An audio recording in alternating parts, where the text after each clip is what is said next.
Hi, I'm Louis Moffat, and I'm here with Rupert Graves, and I'm asking fan questions from you and me.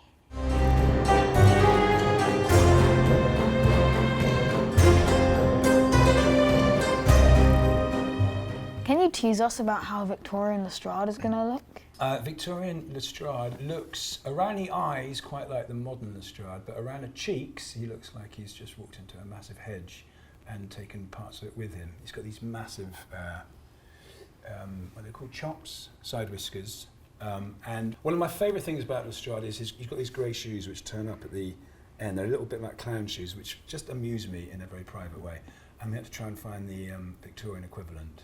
What was the transition like going from modern Lestrade to Victorian Lestrade? I think one of the great joys of doing this little bubble episode in Victorian times is everybody who's concerned in the programme gets a chance to just transpose what they're doing. So the set designers have transposed the flat to Victorian times. There's lots of little kind of humorous touches here and there.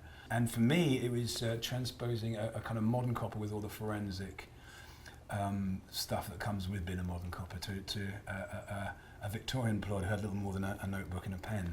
Because the past is like a different culture, so it's like putting somebody from one culture, or the same person from one culture, and putting it into another. That amused me.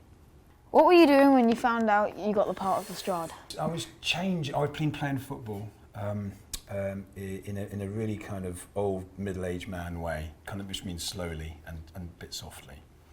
I always check my phone afterwards, and then my agent would send a little message saying I got it.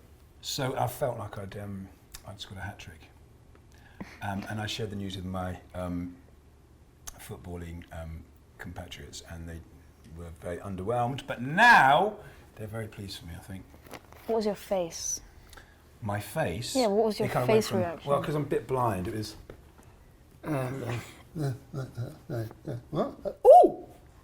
Oh. yeah, roughly. I mean, I can't remember in great detail, but I reckon it'd be something like if you were 10, 20 feet away, it'd have looked like that. Do you enjoy playing a good cop over a bad cop?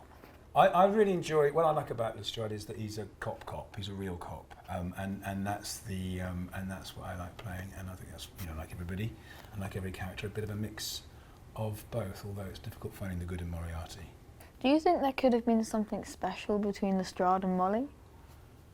I think there's always been something special between, but I think it's on a very, very on a level that I don't want to talk about with a young man of your age. But it's filthy, foul.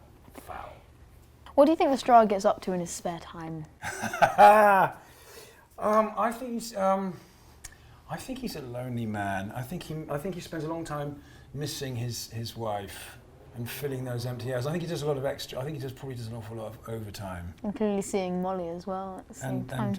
And yeah, seeing Molly's face on various billboards and clouds and things, but not in real life. Apart from Sherlock, obviously, what is your favourite TV show? Oh, the one I've watched most is Match of the Day, being a football fan. Match of the Day. Yeah. Okay, that counts. Thanks. You kind of look like I was a bit of a sado. Which might be true, but you didn't have to show it. Who was the funnest to work with on set? Well, I just recently in the special did a scene with Eunice Stubbs, who I've been mercilessly teasing for years, really. But we've never really done a scene together, and we had a lovely little scene. And she's a filthy woman. She's a terrible woman, and I like that in a woman. What was your expression when a script arrives? Normally, because I've got 5 children, it's like, get away, leave it, stop it, don't put it in the toaster. That's what I normally do. I grab it for myself and squirt it to my chest and run up and hide and read it in a corner, a dark corner, with a locked door between me and the family. When you read it, do you flick through to make sure the writers haven't killed you, or? Yeah, it is always a worry. Yeah, look for the death scene first, and if there's not one, take a deep breath and then go back to the beginning. Thank you for answering the questions, Rupert, and thank you for watching.